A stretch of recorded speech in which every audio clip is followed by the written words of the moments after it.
Hello English learners, welcome back. Today we're reading a story at the A2 to B1 level. Have you ever wanted something so badly that you grabbed it without thinking? That's exactly what happens in today's classic tale.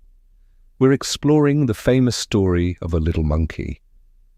He always wants to learn about the world, he's very curious. But wanting to know everything often gets him into trouble. He creates playful problems. We call this behavior mischief.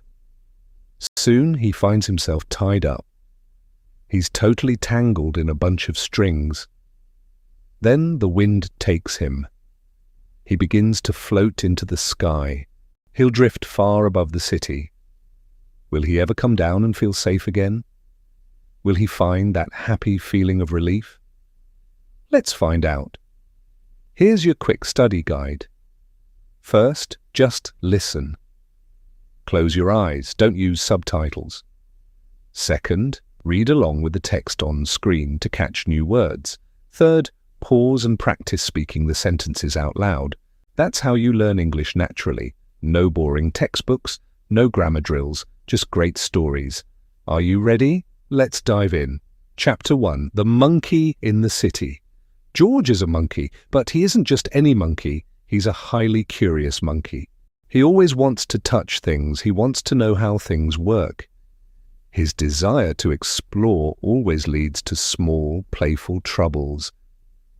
We call this kind of trouble mischief. Just minutes ago, his playful actions caused a huge problem. He played with a telephone. He accidentally called the fire department. The firemen came rushing in, but there was no fire. They were angry. They locked George in a room to stop his bad behavior, but George is clever. He found an open door. He escaped. He ran outside. He climbed up high. He was careful not to get caught or twisted in the wires. He made sure he wasn't tangled in the telephone lines. He walked across the wire like a circus acrobat. Below him, the busy city moved like a river. He watched the people walk by. He saw cars drive down the street. It was a beautiful day. He felt a soft breeze. The air began to move past him. The wind made the clouds drift across the blue sky. George took a deep breath. He was free. He felt a huge weight lift off his shoulders. He felt a deep sense of relief. Chapter 2. The Bright Red Prize. George climbed down from the high wires. He stood near a tall brick wall. He looked down the busy street. What did he see? A man stood on the corner. The man held a massive bunch of balloons. There were yellow balloons, there were blue balloons, there were green balloons. But one color caught his eye. It was a bright, shining red balloon. George stared at it. He was eager to touch it. He was feeling so curious. He wanted to know how it felt. Was the rubber smooth? Was the balloon bouncy? He forgot all about the trouble he caused earlier. He forgot about his recent mischief. He wanted that red balloon. A little girl walked up to the man. She handed the man a coin. She bought a balloon for her brother. George watched this exchange. It looked so easy. George crept closer. He moved in silence. He reached out his small hand. He didn't mean to steal. He just wanted to hold the red balloon. But the strings were messy. They were tied together in a tight knot. The long strings were completely tangled. George pulled one string. He pulled harder. He wanted that red prize. He didn't know the danger. The wind started to blow. The balloons started to float away. They began to drift up into the air. The balloon man shouted in surprise. George felt a sudden wave of fear. He didn't feel calm. He felt no relief right now. Chapter 3. The Big Mistake. George tried to pull just one string. He wanted only the red balloon, but the knot was too strong. Because the strings were tangled, he couldn't separate them. Suddenly, a strong gust of wind hit the street. The wind pulled the entire bunch of balloons up. George held on tight. He didn't let go. In 1 second, the wind pulled the balloons right out of the man's hands. The whole bunch broke loose, and George went with them.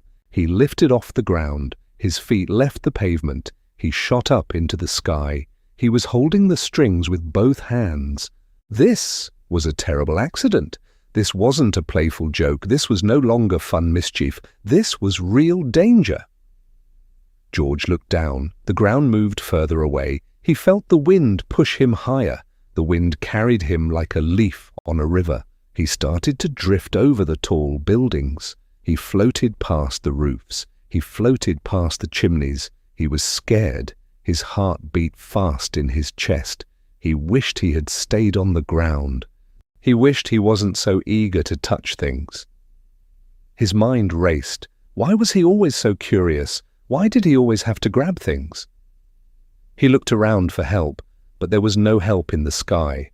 There were only birds and clouds. He squeezed the strings tighter. If he let go, he would fall. He needed to find a safe place to land. He prayed for a safe ending.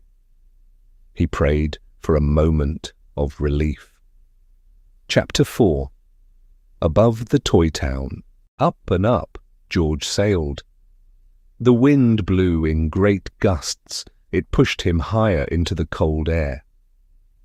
George looked down at the city. Everything looked different from up here.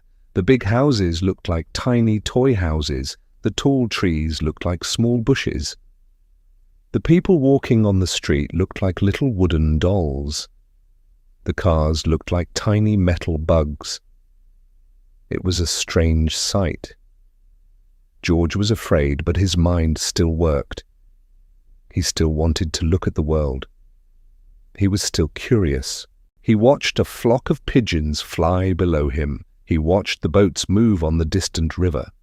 For a short moment, he forgot his fear. The view was amazing. But then the wind blew hard again. The bunch of balloons swayed from side to side. George held on for his dear life. His arms hurt. His hands hurt. The strings dug into his fingers. The long cords were still twisted and tangled around his wrists. He couldn't escape even if he tried. He let the wind carry him. He continued to drift across the wide blue sky. He floated over a big park. He floated over a busy bridge. He saw the whole world from a bird's point of view, but George didn't want to be a bird. He wanted to be a monkey on the solid ground. He wanted to cause his normal, safe mischief back at home. He wanted to play in his room. He closed his eyes. He waited for the wind to stop. He wanted this scary ride to end. He wanted the sweet feeling of relief. Chapter 5. The wind dies down. At first, the wind blew hard. It pushed him fast across the clouds, but then something changed. The air grew quiet. The loud rushing sound in his ears stopped. The wind quieted down. Finally, the wind stopped blowing altogether. The balloons stopped rising. Instead, they began to sink. Slowly, George began to fall. The balloons started to drift back down toward the city. George opened his eyes. He saw the buildings getting bigger. He saw the streets getting wider. He was going down. George was very tired. His arms were shaking. The strings were still tangled around his small hands. He just wanted to rest. Down, down he went. He floated closer to the busy street. He saw a tall pole standing in the middle of a crosswalk. It had red, yellow, and green lights. It was a traffic light. Bump. George landed right on top of the traffic light. He let go of the balloons. He hugged the metal pole. He was safe. The solid metal felt amazing. His heart slowed down. He took a long, deep breath. A huge wave of comfort washed over him. He felt pure relief. He was no longer in the sky. He was back on the ground, or at least close to it. The people in the cars looked up. They were very surprised. They saw a monkey on the traffic light. Cars stopped. Buses stopped. The traffic got all mixed up. People honked their horns. George had caused another big problem. He had created more accidental mischief, but he didn't care. He was just happy to be alive. He sat on the traffic light. He looked at the angry drivers. He was curious about what would happen next. Chapter 6. A Yellow Hat Rescue. George sat on the traffic light. The drivers were yelling. The cars were stuck. George didn't know what to do. Then he heard a familiar voice. Someone called his name. "George!" The voice was loud and clear. George looked down. There, in an open car, was his best friend. It was the man with the big yellow hat.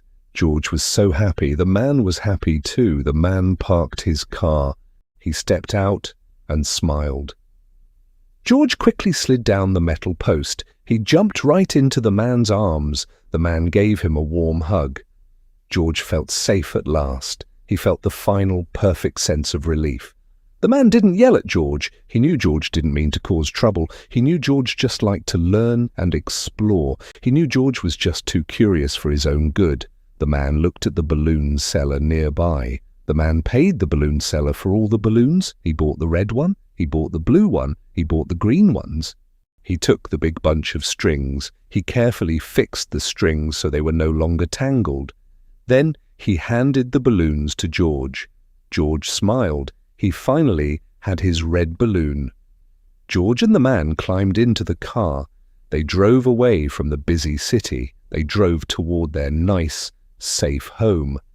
George held his balloons tight. He watched them wave in the breeze as the car moved. He watched them drift gently behind the car. He knew he would stay out of trouble for a while. He was done with silly mischief for the day. He was just a happy little monkey going home. Every time we want something too much, we risk losing our balance. George wanted a simple toy, but his quick actions swept him away into a scary situation. We all make mistakes like this. We grab at chances without looking at the strings attached. Sometimes we fly too high and panic. But life has a funny way of bringing us back down. We land on our own traffic lights. We stop. We breathe. And if we're lucky, the people who love us are right there waiting. They don't yell. They just take us home. Growth comes from making these mistakes. You learn from the fall. You learn from the scare. And tomorrow, you try to be just a little bit wiser. If you enjoyed the thrill of a classic warning tale, where small choices lead to wild results, you need to hear what happens next. Click the video on your screen right now to explore the dark, fascinating alphabet of the Gashly Crumb Tinies. The story continues right there.